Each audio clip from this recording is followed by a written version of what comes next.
Hey guys, and welcome to this little video resource I've put together that hopefully will try and help explain the differences between pass, merit and distinction.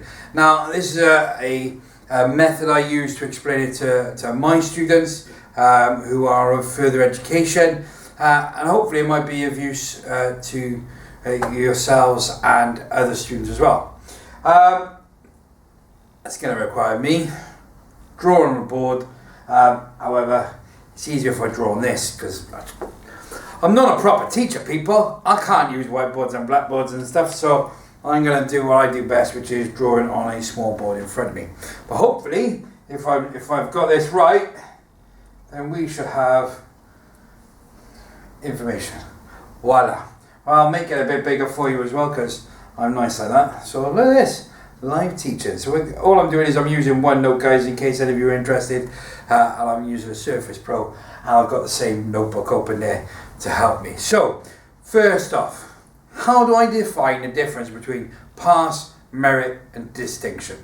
Well, I need a task first of all.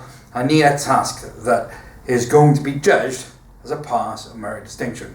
So for this, I'm going to ask something that some would class as a basic request, a basic task. However, it's one that everyone should be able to do because we do it from a very early age, from the super early age, i.e. preschool. People start doing this, and I'm asking someone to draw a face.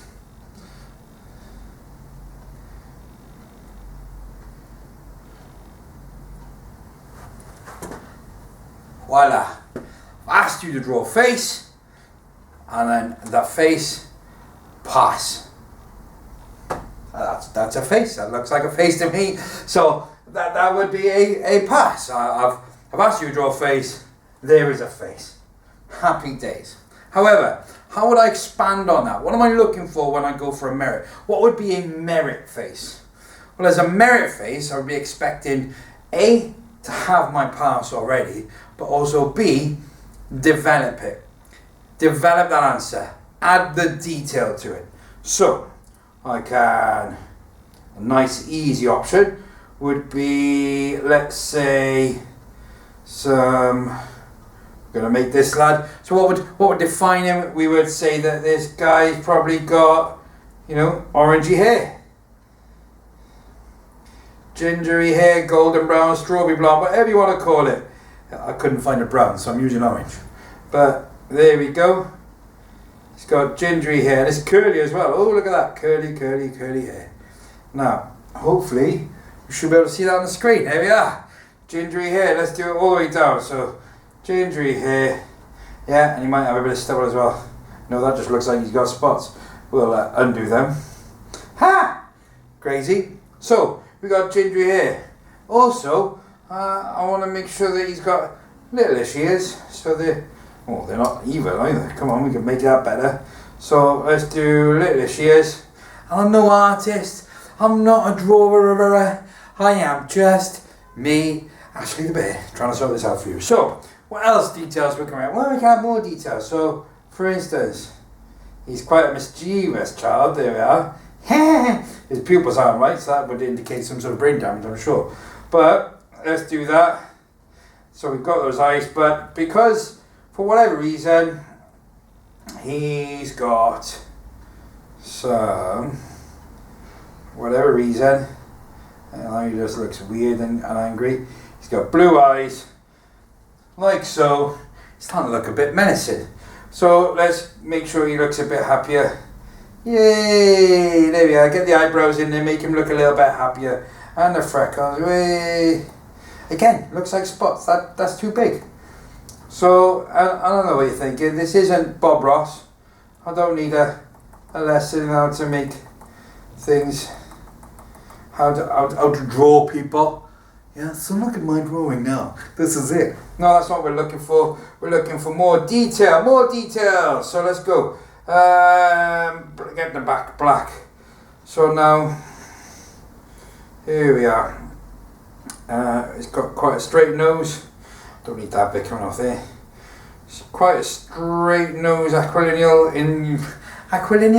Romanesque? No, you can't really see that from a front on, I suppose. But there we go. So I'm just going to remove his mouth a second so that I can give him slightly more pinkish lips. So that's a bit smaller of a pen. Let's get a bigger pen. Pinkish lips that I can then, yeah. And he's obviously got some sort of chubby cheeks. Let's give him one of them as well. Oh look, bit more detail to the face. We can start looking at things now, seeing, you know, and just add in detail, and we can keep adding detail. The point I'm trying to make is this. That's now a merit. A face we've already established as correct face. This now has more detail on it. We've included more detail. We can talk about his genealogy, the fact he's got ginger hair, and his blue eyes.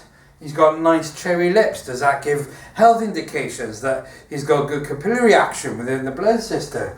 Freckles again, you know, fair skin. What from a health perspective, how would that work? You know, we could talk about his ears and what have you. I mean, the possibilities go on. We can add the details to describe the bit that we need to talk about. However, here's the bit where people suddenly realise why we do this. Well, certainly why I'm exploring it in this way. We've spoken about past. We've then spent the time adding the detail on it in order to achieve the merit. So what makes it a distinction? Well, the word itself is distinction. Makes your argument distinct? What is the distinction between this and something else? And therein lies that word. What is this to something else? How can we compare it? What can we compare it against? What part of this are we going to compare? So this is where we look into it. We're going to focus on the eyes. Alright, so our distinction piece of work is, okay, we talk about a human being here, our human face, and we talk about his eyes. So these are wonderful eyes. Okay, they're lovely, this is what they do. But what other types of eyes are there? So we can come across now, and we can start looking at another set of eyes. I'll step back a little bit here for you. So we look at this other set of eyes, and let's go for these types of eyes. And you could say, oh yeah, they're green eyes. Yeah, and that's absolutely true. What gives people green eyes from a genealogical point of view? You know? What gives people green eyes? What other way can we do it? Alright, so let's do it this way. So let's go for green eyes again. Let's go for green eyes again. Only this time, let's do this. Let's make that green bit a bit more obvious. So we do that. So now suddenly we've got reptilian eyes. And then there are plenty of others as well. So as we're talking about it, oh, that's a green line. We don't want a green line. We could then also talk about the differences, yeah, between big old cow eyes as well. What makes the differences between all these?